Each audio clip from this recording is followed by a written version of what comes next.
Tai yra jūra, smėlis ir pakrantė. Duobę jiems iškasė už kopų. Kur stovėjo? Jie stovėjo va čia.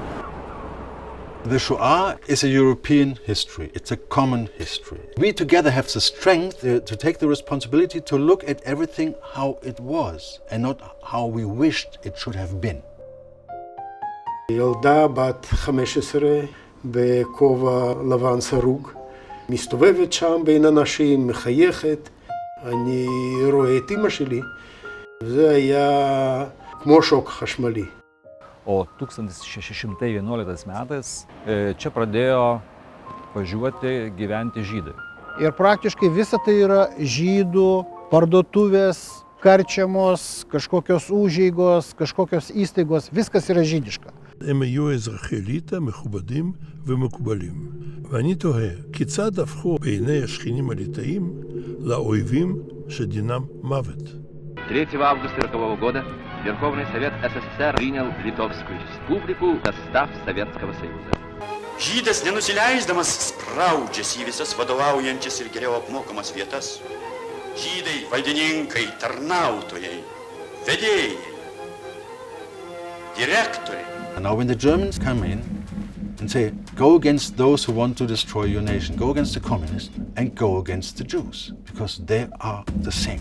Ir dar kartu su gera antižydiška, vokiška antikomunistinė propaganda buvo pasėta baisi 41 metų Shoah sėkla.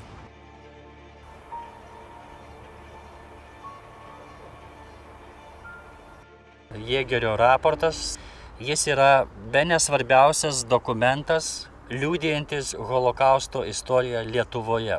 26.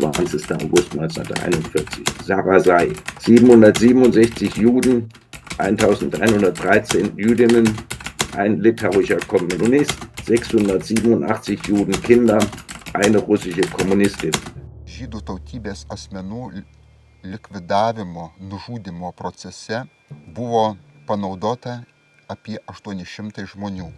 Su nusileidimu nuošuliniu į duobę kasė šią.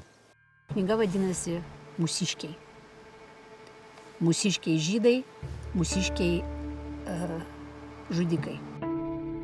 Haben die Litwiner gezwungen, die Frauen sich bogen in dem Teich mit die Kleider auf sich.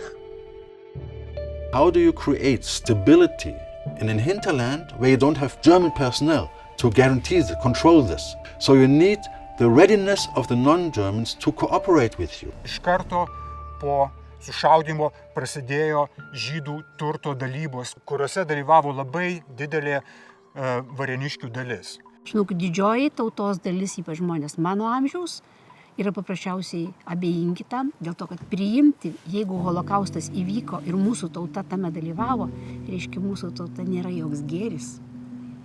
Reiškia, su tuo reikia gyventi, su ta kalte, su ta nelaime, su ta gėda,